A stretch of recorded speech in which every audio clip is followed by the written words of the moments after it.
Hi, everyone. I'm Pastor Larry from Suncrest United Methodist Church. I want to welcome you to another episode of the Rev Rambles On. And it is my pleasure today to have Rabbi Joe Hample with us.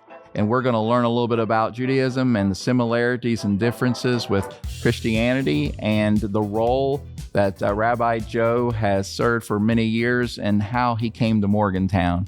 But we're so excited to have you, Rabbi Joe. Well, it's a pleasure to be here, Pastor Larry. Oh, so glad to have you. I, through another mutual relationship, got acquainted with you, one of your parishioners, Cindy Strait. So shout out to Cindy for making my life better by getting to know you, Rabbi, and so grateful for you. Just want to ask if you can tell us a little bit about your personal journey. What led you to become a rabbi? Oh, you want the short version or the long version? Whatever you prefer.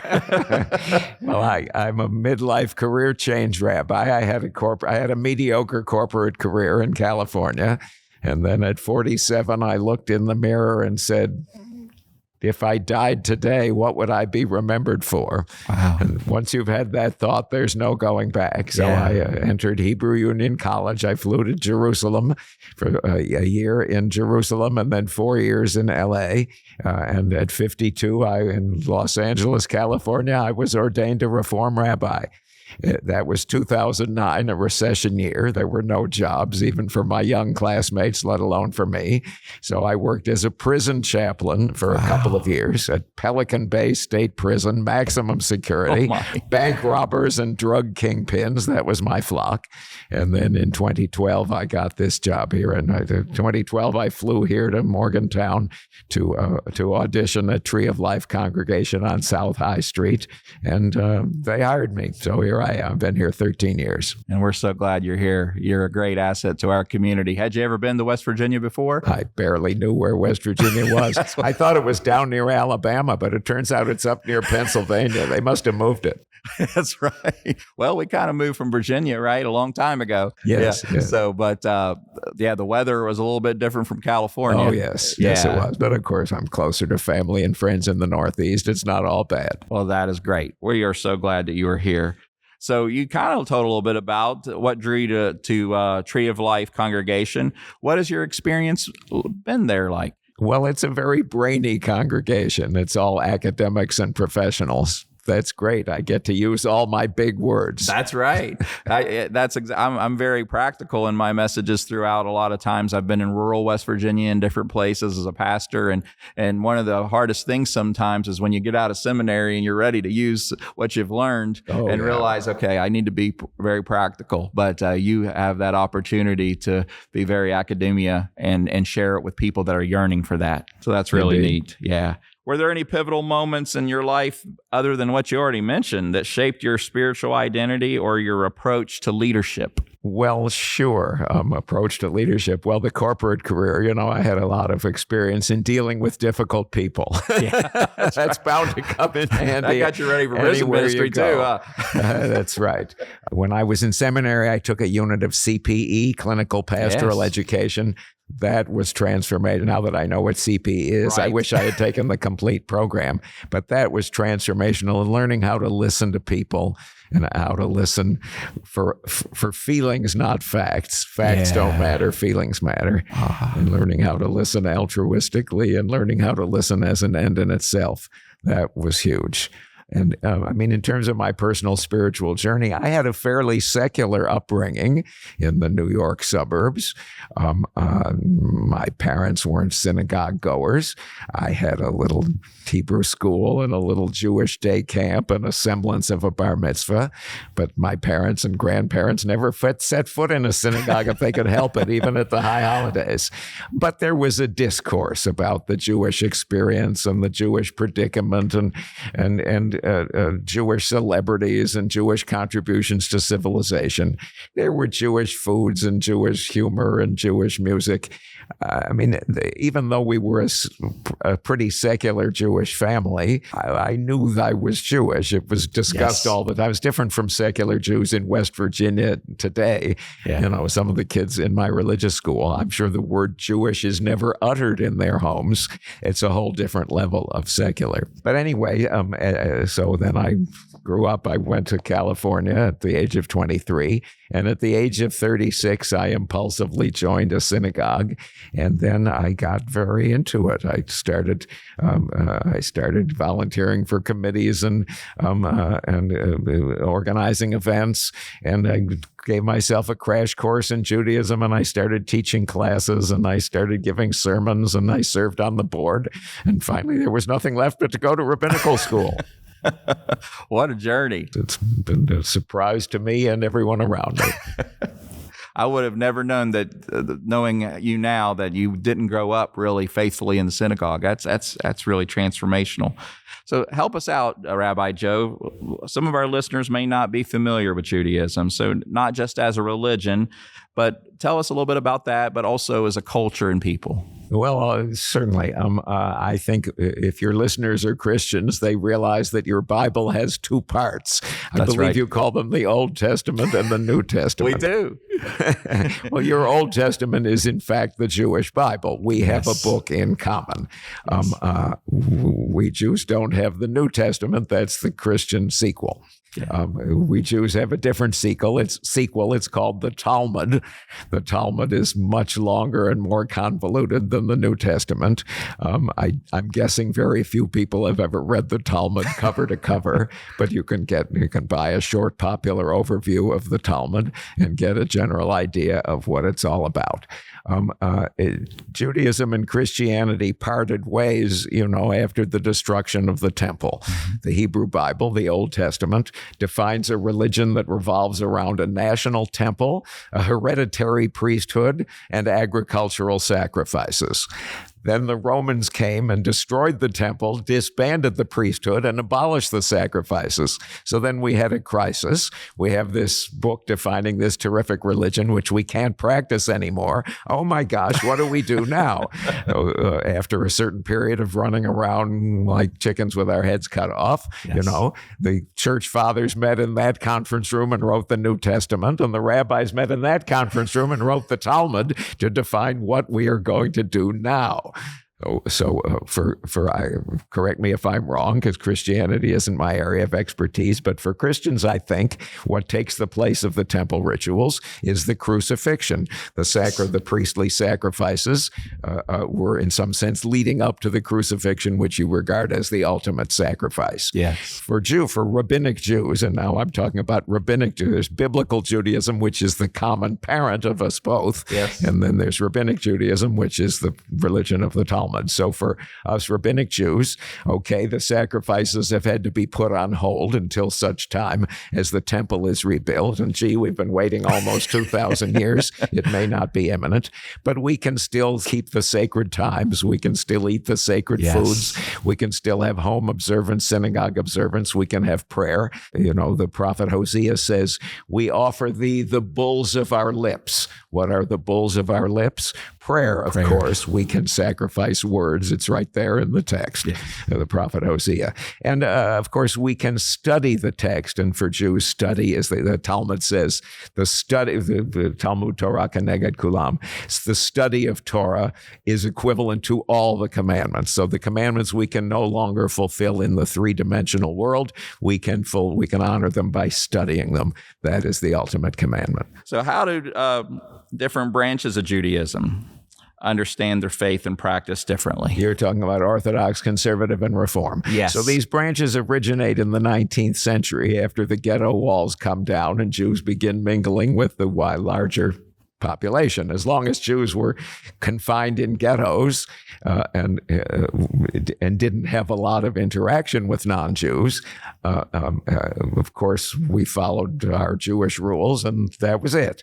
But after the French Revolution and the beginnings of science and democracy in the Western world, then you have new problems. And when Jews begin attending universities with Christians, working side by side with Christians, living side by side with Christians in a new world of science and democracy, all these questions arise that never arose before. We call this the emancipation. All these questions arise that never arose before. Can I, to what extent can I participate in the wider community, and to what extent do I have to hold back and only do my Jewish thing? So, of course, there are going to be a variety of answers to these questions, and that's where we get Orthodox, Conservative, and Reform.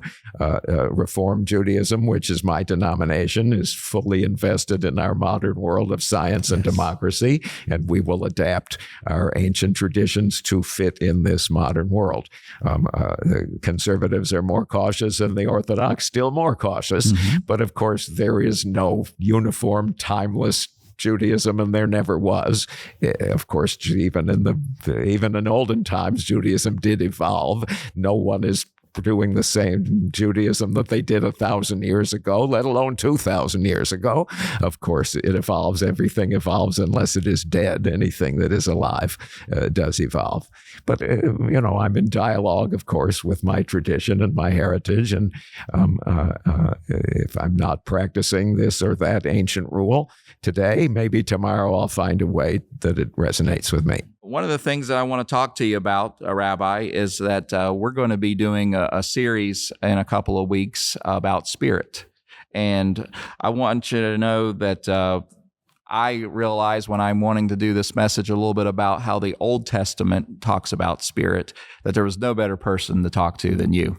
And so I tell people all the time in our route of Christianity is that we need to listen and learn from others. And I tell everyone, you all were first. We were first. And we really have some similarities on the way that we believe God speaks to us. So can you tell us a little bit about the word ruach? And you'll say it better than I do in the Hebrew Bible. What does it mean in Jewish understanding? And how is it seen as the spirit or breath of God? Well, we have several words for soul or spirit in Hebrew. We have nephesh, where I usually translate soul. Ruach, I usually translate spirit. And neshama, which is like immortal spirit. So all of these, we have their nuances. And, the mystics will explain to you precisely what the difference is between the three. But ruach, yes, is spirit. It also means wind. Because, in English, too, we have the word spirit is from the same root as the word respiration. There's some idea of breathing. God breathed the breath of life into Adam and Eve. There's an idea that the spirit is linked to the breath. I'm just going to check. I hope I'm not remembering wrong. But there's something that we read, particularly at Hanukkah, about not by might nor by power, but by my spirit, says the Eternal of Hosts. Yes. Let me see, is that the word ruah? I'm checking to see that is the ruah. Yes, that's the word ruach, right. Lo v'chayel, v'lo v'choach, ki im beruchi. Amar Adonai Tzavaot, not by might nor by power, but by my spirit, says the Eternal of Hosts. So we read that particularly at Hanukkah because although Hanukkah celebrates a military miracle, the weak defeated the strong, or it celebrates the mythic oil miracle of the Talmud, which is not in the books of Maccabees, by the way. But really for the rabbis, the ultimate Hanukkah miracle is the miracle of spirit that somehow, even when things are going badly in the material world, the spirit endures. Yeah. And it's so important to be able to connote those times. Just this past week, when we read a passage and it talks about it was being in winter and the dedication, I made sure we realized that was the time of Hanukkah. We're reading in our own New Testament, even talking about the season and the time that the readers of that time would have understood. Right. Of what it was. So what is the role of spirit in the Hebrew scriptures, and how is it active in Jewish liturgy or tradition today? Well, I'm not sure I know how to address that question. Okay. The body and the spirit, again, correct me if I'm wrong, because Christianity isn't my area of expertise. Sure. But I think Christianity is Platonic. That is to say, there's the material and the immaterial. There's the body and the soul. Yes. And the immaterial is considered to be higher and better. Yes. Is that correct? Yes. So in Judaism, we don't really have that dichotomy. Okay. On the contrary, there's a there's a midrash, there's a legend about an orchard owner who was called away on an errand, and he left two disabled men to watch his orchard for him, a blind man and a man who could not walk. So the story may not be politically correct, but while the owner is, as soon as the owner is out of eyeshot and earshot, the blind man says to the crippled man, why don't I carry you on my shoulders? You direct me to the trees and we'll pluck the fruit and we'll have us a feast. Yeah. So they're having a feast on the fruit. And then when the orchard owner comes back and the trees are plucked bare, he says, what happened to my fruit?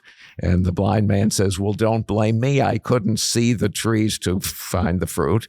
And the crippled man says, well, don't blame me. I couldn't walk over to the trees and steal the fruit. So the owner puts the cripple on the shoulders of the blind man and judges them together. Guilty. Now you see that this is an allegory. The blind man is the body, which does not have discernment, and it's just a hunk of flesh. And the cripple is the soul, which has the ability to think, to see and hear and reason. I guess the story would be, maybe the story is the cripple said to the blind man, "Put me on your shoulders." I guess that's how the story works. But it doesn't have the physical strength to do anything. So neither the body nor the soul is guilty or innocent. They have to be judged together. That is the meaning of the story there. Yeah. So in Judaism, we don't have the idea that the soul is pure and the body is weighing it down, or for that matter, that the body is innocent and the soul misdirects it. They have to be judged together. We have in our morning service, both in the prayers that we say when we wake up, Birchot HaShachar, the dawn prayers, we have a blessing for the body and a blessing for the soul. In Judaism, the body isn't dirty or sinful. It's God's creation meant to be sanctified with the fulfillment of God's commandments. That's really good. I appreciate the story too. I had not heard that before, and I think our listeners are going to really appreciate that context.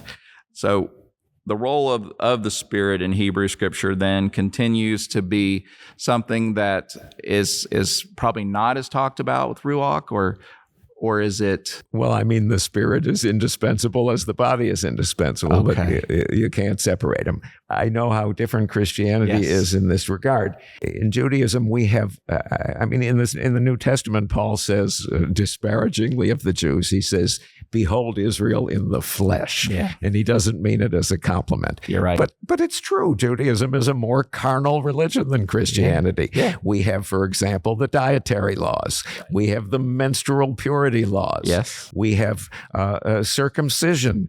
We have the idea that you're Jewish by biological descent. Mm-hmm. If your ancestors are Jews, you're a Jew, regardless of what you do or don't believe. Right. Judaism is more fleshly than Christianity. Now, in Christianity, you have a God who became man. Yes. We don't have that in Judaism. But I think in St. Athanasius or somebody said, God became like us in order that we might become like God. No Jew is that ambitious. Well, nor should we be either.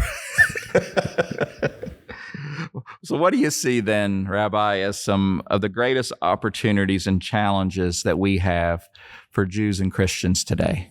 To work together, you mean? Yeah. Well, we do work together, of course, on all kinds of social issues, community issues. Tikkun olam, we say in Judaism, repairing the world. Mm-hmm. We are people of faith, people of conscience, and God calls us to be better than we are, which is, of course, in the challenge.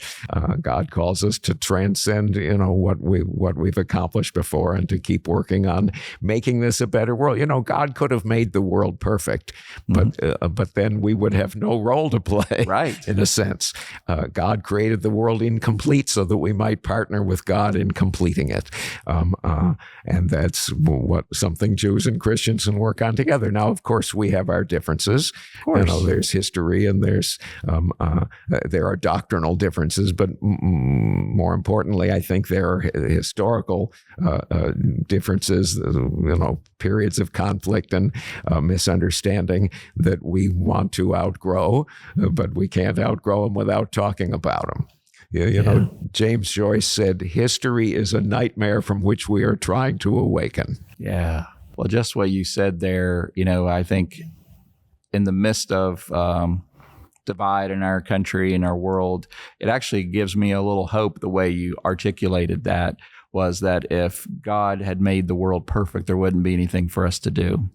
I really believe when I look around, there are a lot of imperfections that we see in our country and world today. And one of the things that brought our acquaintances together was my role in serving in human rights and advocate and social justice and connecting with you and knowing your passion for seeing every person know that they have the ability to live with dignity, to know that they're a human being. That's so important. Every human being is created in the image of God. That's in chapter 1 of the Bible. Yeah. So what would it be like, Rabbi, if everybody just assumed that you and I, all with the ruach that we have the ability to make an impact in it? Absolutely. It is not for you to finish the task, but neither are you free to refrain from starting. That's amazing. I love it. Last question. Is there something people might be surprised to learn about you outside your role as being a rabbi? Well, I love to sing.